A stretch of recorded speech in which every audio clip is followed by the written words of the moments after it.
नमस्कार, आप देख रहे हैं नवरात्रि स्पेशल कालचक्र की खास पेशकश जय माता दी। मैं हूं आपके साथ अंजलि आनंद और मेरे साथ हैं प्रश्न कुंडली विशेषज्ञ पंडित सुरेश पांडे जी। बहुत बहुत स्वागत है पंडित जी आपका। कल से शुरू हो रही है नवरात्रि। प्रॉपर्टी खरीदनी है, गाड़ी खरीदनी है या शुरू करना है नया काम तो देर ना करें, क्योंकि बहुत खास है नवरात्रि के 9 दिन। देखिए नवरात्रि स्पेशल काल चक्र। जय माता दी। जी हाँ, कल से शुरू हो रहे हैं शारदीय नवरात्रि और इस बार नवरात्रि में कई शुभ संयोग बन रहे हैं।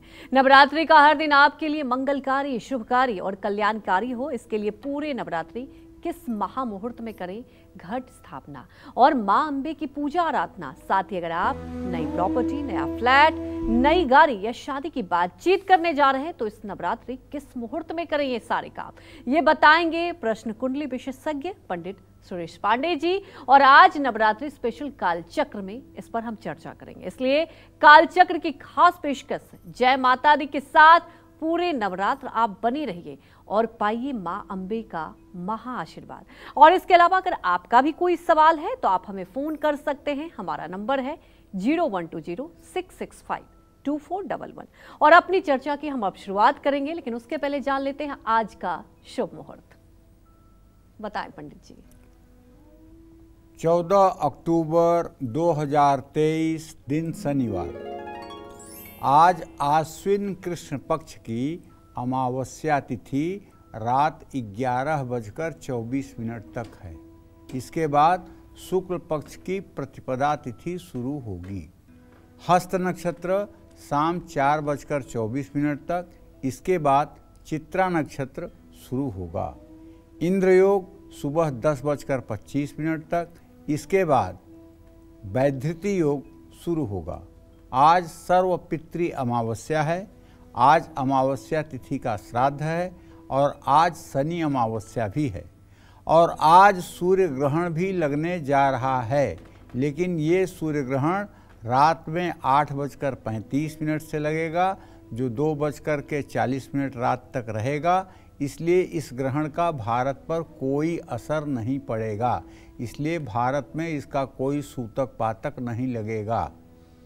आज के कुछ अशुभ मुहूर्त भी हैं, जैसे राहु काल सुबह 9 बजे से 10:30 बजे तक, यमगंड काल दोपहर 1:33 से 3 बजे तक। जय मां विंध्यवासिनी। तो कल से ही नवरात्रि शुरू हो रहे हैं और इस नवरात्रि क्या है खास, कौन से शुभ मुहूर्त में करनी है घट स्थापना। पंडित जी, नवरात्रि कहा जाता है कि बहुत ही ज़्यादा महत्वपूर्ण होता है, हर लोग शुभ काम करते हैं, लेकिन घट स्थापना की बात की जाए, मंगल मुहूर्त की बात की जाए तो कब से शुरू हो रहा है? मैं चाहूँगी कि हमारे दर्शकों को आप विस्तार से बताएं इसके बारे में। देखिए, कल नवरात्र का पहला दिन शुरू होगा। शारदीय नवरात्र की कल से शुरुआत है। इस बार नवरात्रि में कोई तिथि घट या बढ़ नहीं रही है, बल्कि 9 दिन का नवरात्र 9 दिनों में होने जा रहा है। ये अपने आप में बहुत अच्छा है। इस शारदीय नवरात्र में माँ दुर्गा का आगमन हाथी पर सवार होकर के हो रहा है। यह एक शुभ संकेत है राष्ट्र के लिए, समाज के लिए। हाथी पर सवार होकर माँ दुर्गा अपने साथ ढेर सारी खुशियाँ और सुख समृद्धि लेकर आती हैं। माँ के वाहन हाथी को ज्ञान और समृद्धि का प्रतीक माना जाता है। इसी तरह माँ दुर्गा का प्रस्थान अगर रविवार या सोमवार को हो तो वह भैंसे पर सवार होकर जाती हैं, जो शुभ नहीं होता है। इससे देश में रोग और शोक की वृद्धि होती है। प्रतिपदा तिथि का प्रारंभ आज रात 11:24 से हो रहा है, जो 15 अक्टूबर की मध्य रात्रि 12:32 तक रहेगा। तो देखिए, घट स्थापना का जो मुहूर्त है वो सिर्फ 46 मिनट का है।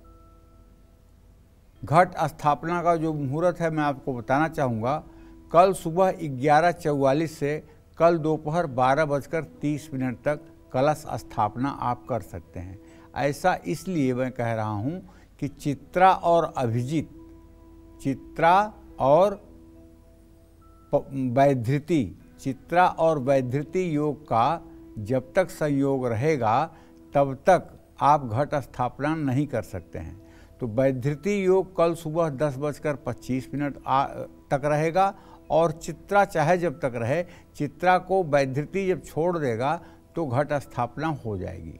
इसलिए 11:44 से 12:30 के बीच में आप घट स्थापना का सबसे उत्तम मुहूर्त मानिए और इसी का पालन करिए।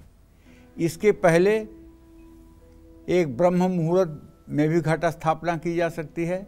ये ब्रह्म मुहूर्त कल सुबह भोर में ब्रह्म मुहूर्त में 4:42 से 5:32 तक का है और संध्या मुहूर्त कल सुबह 5:07 से 6:22 तक है। चर लग्न मुहूर्त सुबह 7:48 से 9:14 तक है। लाभ लग्न मुहूर्त जो है सुबह 9:14 से 10:40 तक है। इसके बाद सिर्फ अभिजीत मुहूर्त में ही घट स्थापना की जा सकती है, क्योंकि कल सुबह 10:40 से दोपहर 12:07 तक वार वेला है और कल दोपहर 12:07 से दोपहर 1:33 तक काल बेला है। इसलिए मैं सभी अपने दर्शकों से कहना चाहूँगा कि ज़्यादा पंडिताई के चक्कर में न उलझिए। 11:44 से 12:30 के बीच में आप अपने घरों में कलश स्थापना करें, जो आपके और आपके परिवार के लिए मंगलकारी होगा। जय मां विंध्यवासिनी। तो देखिए आगे और भी बहुत कुछ पंडित जी बताएंगे, लेकिन उसके पहले हम जान लेते हैं मेष राशि का राशिफल। आज उनका दिन कैसा रहने वाला है, कैसे कामकाज रहेंगे, सेहत रहेंगे, जानते हैं पंडित जी से। बताएं पंडित जी। देखो, ऐसा है कि अगर आपकी मेष राशि है तो आपको ये पता होना चाहिए कि आपका राशि स्वामी मंगल इस समय सप्तम भाव में गोचर कर रहा है और धनेश शुक्र इस समय सिंह राशि में गोचर कर रहा है। मंगल और शुक्र की परस्पर स्नेहा दृष्टि इस बात का संकेत है कि न चाहते हुए भी आज आपको अचानक धन लाभ हो सकता है। नई नौकरी के लिए बुलावा आ सकता है। परिवार में मान सम्मान बढ़ेगा। नियमित दिनचर्या से आपका स्वास्थ्य अच्छा रहेगा। अपने गुस्से पर काबू रखें। गाय को रोटी खिलाएं। शुभ अंक आपके लिए 2 है।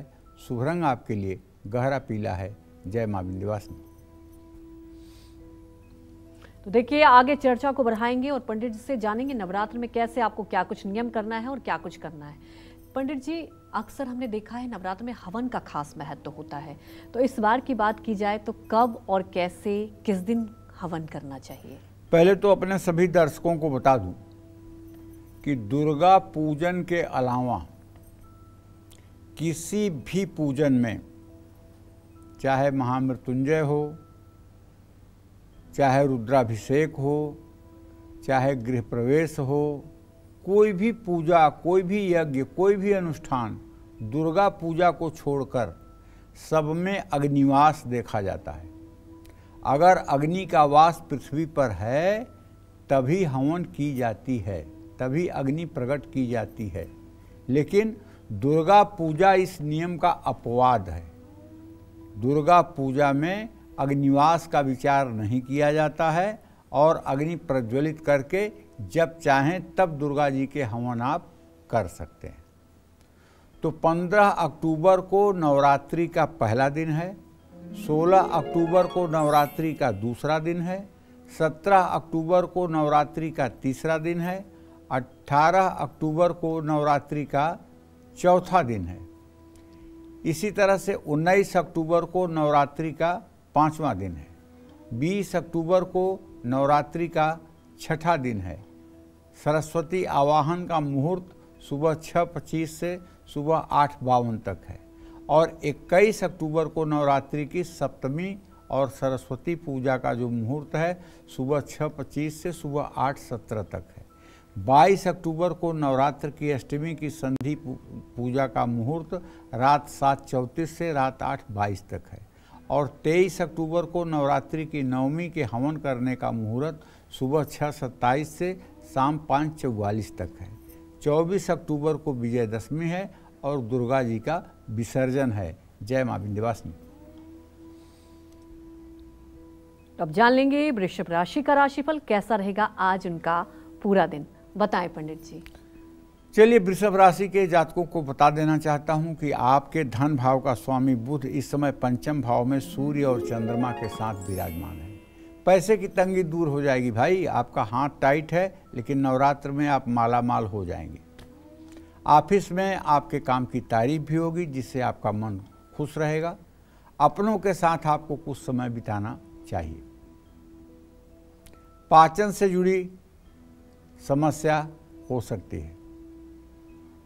आपको चाहिए कि आप किसी प्रकार के अनैतिक कार्य से अपने आप को दूर रखें। गेहूं का दान करें। शुभ अंक आपके लिए 5 है। शुभ रंग आपके लिए सफेद है। जय मां विंध्यवासिनी। तो वही हमारी एक दर्शक अनुपमा अहमदाबाद से जुड़ चुकी हैं। अनुपमा, आप अपने सवाल पूछिए। हेलो, नमस्कार पंडित जी। हाँ, सदा सुखी रहो बेटा। हाँ, मुझे मेरे पापा के लिए पूछना था। मेरे पापा का कोई जन्म तारीख, जन्म समय हमें पता नहीं, सिर्फ इतना पता है कि चैत्र में उनका जन्म हुआ था। मेरी जन्म तारीख 17/6/1985 है और समय है रात का 21:35 का और मेरा जन्म अहमदाबाद में हुआ। मेरे पापा ने सबके लिए बहुत किया है पंडित जी, और हम उनकी 3 बेटी और 1 बेटा था। बेटा अब नहीं रहा और 3 बेटियों के भी जीवन में बहुत प्रॉब्लम्स रही हैं और उनकी बहनों के भी शादीशुदा लाइफ में बहुत प्रॉब्लम रही है। और पापा ने बाहर भी बहुत सबके लिए बहुत कुछ किया है और सब पापा को बहुत इज्जत देते हैं, पर उनकी खुद की जो जमीन है वो फंसी हुई है और कुछ जायदाद ऐसी है वो भी नहीं मिल पाई। पैतृक जो है वो सब हमारे चाचा ने ले लिया और साथ साथ में मेरे पापा ने जीवन में बहुत संघर्ष किया है, पर आज तक समृद्धि होने के बावजूद भी खुद का घर नहीं बना पाए। अभी हम मेरे भाई ने जो घर बनवाया था उसके अंदर रह रहे हैं। तो कुछ उपाय बताइएगा कि उनकी लाइफ में थोड़ा जो कानूनी मुद्दे हैं उनमें और सब में कुछ सफलता मिले और थोड़ा शांति, उनको राहत मिले। जी देखो अनुपमा, ऐसा है बेटा कि आपके पिता भाव का स्वामी शनि है और उससे भाग्य भाव का स्वामी बुध है। दोनों का सदाष्टक योग चल रहा है। पिछले 6-7 साल से आपके पिताजी का मन बहुत विचलित रह रहा है। किसी काम में इनका मन नहीं लगता है और पहले की तरह इनका साहस और इनका धैर्य नहीं रह गया है। अब ये काफ़ी अपने आप को उदास और हारा हुआ मानते हैं। अगर आपके पिताजी 100 दिनों तक लगातार सायंकाल पंचमुखी हनुमान जी का चित्र लगाकर और सुंदर कांड का पाठ करें तो मैं विश्वास के साथ कह सकता हूं कि अपने जीवन की शेष जिम्मेदारियों को ये अच्छी तरह से पूरा कर पाएंगे। रही बात ये कि पिताजी ने लोगों के साथ भलाई की है तो बड़ी अच्छी बात है। उस भलाई का परिणाम अगर आप उस मनुष्य से चाहते हैं जिसके साथ भलाई हुई है तो फिर ये आपकी भूल है, क्योंकि भलाई आपने ईश्वर की सृष्टि के साथ की है और इसका परिणाम आपको ईश्वर को देना है और ईश्वर अच्छे कार्य का परिणाम अवश्य देता है। इसलिए मन में ये विश्वास रखना है कि अगर हमने अच्छा किया है तो हमारे जीवन में अच्छा ही होगा। मनुष्य के कुछ करने से होता नहीं है, न ही को सुख और दुख कर दाता, निजकृत कर्म भोग सब भ्राता। कोई किसी को दुख नहीं देता है, कोई किसी को सुख नहीं देता है। हम अपने भाग्य से ही सुखी और दुखी होते हैं। ये तो कहने की बात है कि अमुक आदमी ने मेरे साथ ऐसा विश्वासघात कर दिया, अमुक आदमी ने मेरे साथ ऐसा धोखा कर दिया। ये तो एक कहने की बात है, एक आरोप लगाने की बात है। लेकिन सही बात यह है कि न ही को सुख और दुख कर दाता, निजकृत कर्म भोग सब भाता। अपना कर्म ही है जो हर प्रकार के सुख दुख का भोग कराता है। आप ये भी कह रही हैं कि हमारे पिताजी ने सबके साथ अच्छा काम किया है लेकिन उनके साथ अच्छा नहीं हो रहा है। तो देखिए बेटा, ऐसा है, ये प्रारब्ध है। जैसे आपके ऊपर 20 साल से कोई मुकदमा चल रहा है और 20 सालों में आपने ना कोई पाप किया है, ना कोई आपने बुरा काम किया है, ना कुछ आपने बुरा किया है, लेकिन सज़ा आपको हो जाती है उस 20 साल के मुकदमे में। तो आप क्या कहोगे कि 20 साल में तो मैंने एक रत्ती गलत नहीं किया, तो मुझे सज़ा क्यों मिल रही? भाई मुकदमा तो 20 साल पहले से चल रहा है ना, अपराध तो आपका 20 साल पहले का है ना। तो आपका जो प्रारब्ध रहा है, पूर्व जन्म का प्रारब्ध जो रहा है, उसका परिणाम तो भोगना पड़ेगा ना, और उस परिणाम को हंस करके भोगना ही बुद्धिमानी है। और जो आपने अच्छा किया है इसका आगे अच्छा परिणाम आपको मिलेगा। जय मां विंध्यवासिनी। तो देखिए, कल से नवरात्रि शुरू हो रहे हैं और पंडित जी कई सारे आपको उपाय बता रहे हैं कि क्या शुभ योग होता है। ये सब हम समझेंगे, सब जानेंगे, लेकिन उसके पहले लगातार हमारे दर्शक भी जुड़ रहे हैं। नूतन हमारे साथ बिहार से जुड़ चुकी हैं। नूतन, आप अपने सवाल पूछिए। प्रणाम पंडित जी। हाँ, सुखी रहिए। पंडित जी, हमको 2 लड़का फ्यूचर के बारे जानना है और दोनों लड़का ग्रेजुएशन करके यूं ही घर में बैठा हुआ है, कुछ करना चाहता तो हो नहीं पाता, इसका फ्यूचर बताइए। और एक छोटा लड़का बाहर जाने वाला, उसका कैसा रहेगा? ये दोनों का सरकारी जॉब होगा कि नहीं होगा, प्राइवेट होगा क्या, फ्यूचर बताइए। और सब पंडित जी को बोलते तो बोलता है ये है वो है फलना है, इसलिए दोनों का बारे अच्छा से बताइए पंडित जी। और हम ऑपरेशन में करा के आए हैं, जो दर्द कष्ट से वो कष्ट दूर नहीं हुआ है, पेट में कष्ट है ही। और हम मेरा दान पुण्य का उपाय बताइएगा पंडित जी। देखिए, ऐसा है, आपके पुत्र भाव का स्वामी बृहस्पति है, जो राहु के साथ गुरु चांडाल योग में अपने भाव से द्वितीय भाव में बैठा हुआ है। इसलिए आपके बच्चों के सरकारी नौकरी के योग तो कोई बनते हुए दिखाई नहीं दे रहे हैं। दूसरी बात, अगर इनके भविष्य की बात करें तो द्वितीय सप्तम के स्वामी मंगल और बुध हैं, जिनका द्वितीय द्वादश का संबंध है। अभी सन 2025 जनवरी तक इन लोगों का भाग्य बहुत सहायक नहीं है। 2025 जनवरी के बाद इन लोगों के भाग्य में सुधार की संभावना शुरू हो रही है। तब तक इन लोगों को चाहिए कि नित्य दुर्गा सप्तशती में दुर्गा अष्टोत्तर शतनाम 108 नाम जो दुर्गा जी के हैं उसका रोज पाठ करना चाहिए और दुर्गा कवच का पाठ करना चाहिए। सूर्य को जल देना चाहिए, गायत्री मंत्र 24 बार बोलना चाहिए। ऐसा करने से निश्चित रूप से इनका भविष्य अच्छा होगा। आपने जहाँ तक अपनी सेहत की बात की है तो इसके विषय में तो मैं आपसे इतना ही कहना चाहूँगा कि अगर हो सके तो आप शनिवार को पीपल के पेड़ के नीचे जाकर एक सरसों के तेल का दिया जला दिया करिए और पीपल की 7 परिक्रमा कच्चे सूत को लपेटते हुए किया करिए। ये उपाय अगर आपने कुछ दिनों तक कर लिया, फिर आगे आने वाले समय में आपका स्वास्थ्य अच्छा रहेगा। जय मां विंध्यवासिनी।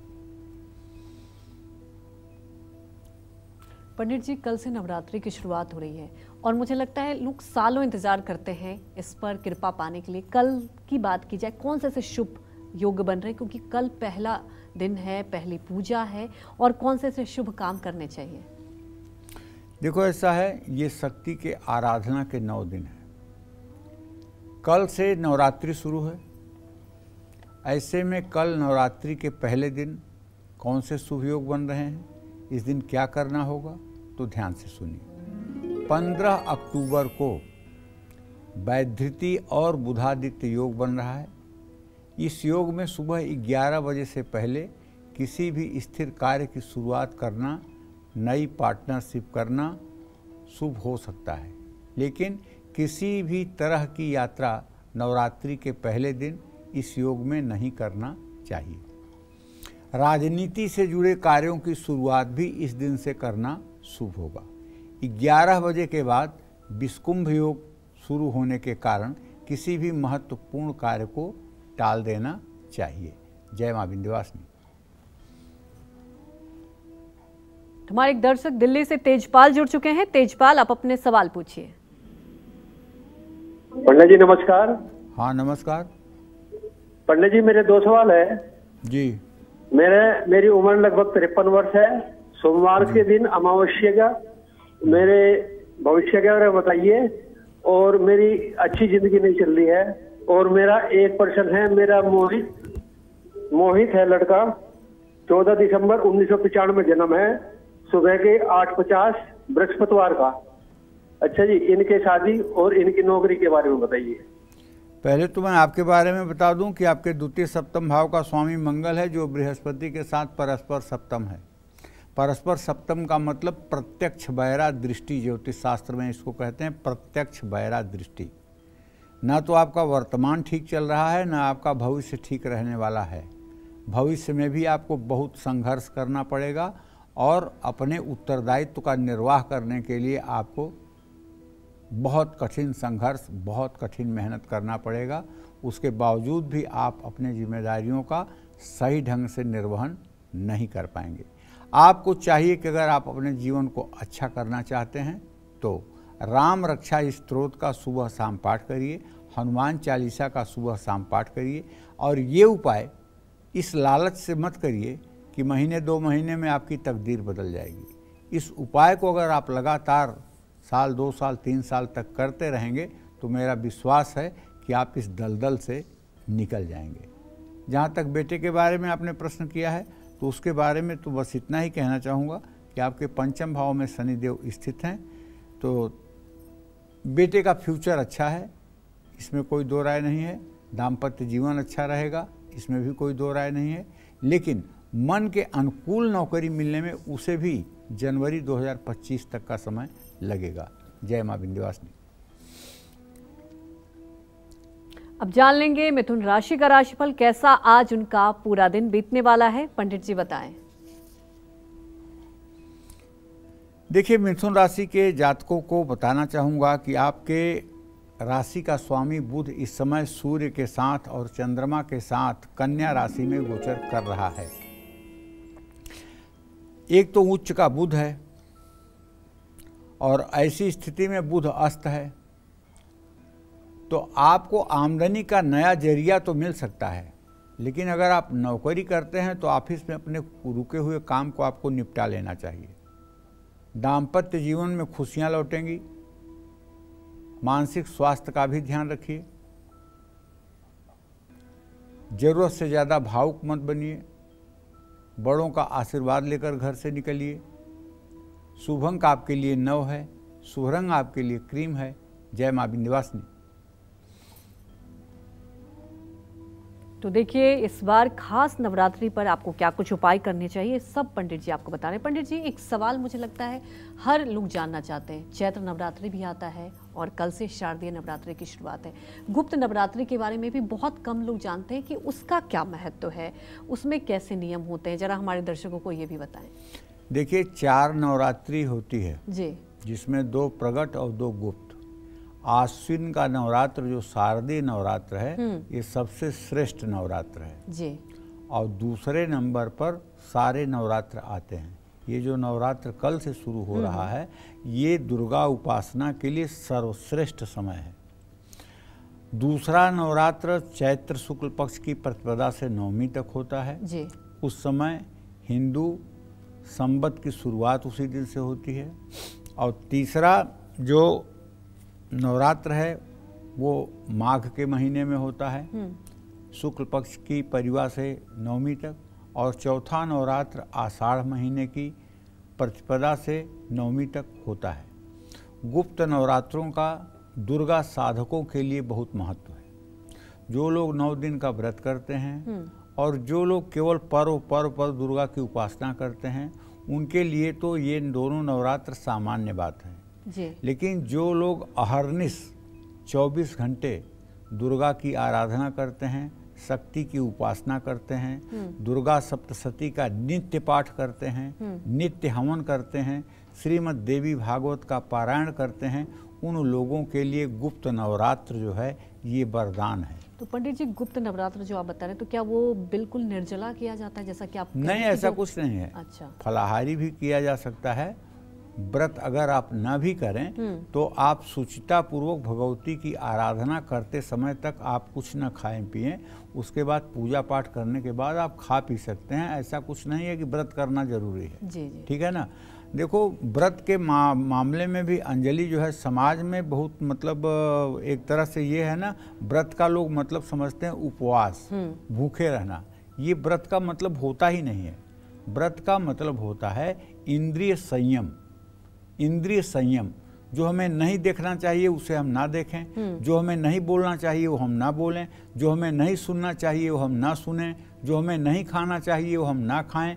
इस तरह से जब हम इंद्रियों को मन के अधीन करते हैं, संयमित करते हैं, तो इसे कहते हैं व्रत। अब चाहे आप उपवास करके अपने इंद्रियों को शिथिल कर लीजिए और चाहे समझदार हैं तो ऐसे आप अपनी इंद्रियों को शिथिल कर लीजिए, मतलब एक ही। तो मतलब मन पर कंट्रोल करना ही उपवास कहा जाता है जी। तो वहीं देखिए, पंडित जी ने आपको ये भी बताया कि उपवास का मतलब क्या होता है। मुझे लगता है कि बहुत लोगों में ये कंफ्यूजन रहता है, वो सोचते हैं भूखे प्यासे रहें उसी को उपवास कहते हैं, लेकिन मन पर अगर आप कंट्रोल कर लें वो भी उपवास ही है। अब और कुछ जानेंगे पंडित से, लेकिन उसके पहले जान लेते हैं कर्क राशि का राशिफल, कैसा आज उनका पूरा दिन रहने वाला है, बताएं पंडित जी। देखिए, चंद्रमा की स्थिति आपके ठीक नहीं है। चंद्रमा इस समय आपका कन्या राशि में है, एक तो अस्त की स्थिति में है और दूसरे मिथुन के नवमांश में है, तो व्यर्थ का खर्च आपको मुसीबत में डाल सकता है। कोई नया काम शुरू आज आपको नहीं करना चाहिए। बातचीत से घर के मामले सुलझा लेना चाहिए और अपनी माँ के सेहत का ध्यान रखना चाहिए। व्यर्थ का गुस्सा न करें। सुगंधित ताज़े फूल अपने घर में रखें। शुभ अंक आपके लिए 8 है। शुभ रंग आपके लिए हरा है। जय माँ विंध्यवासिनी।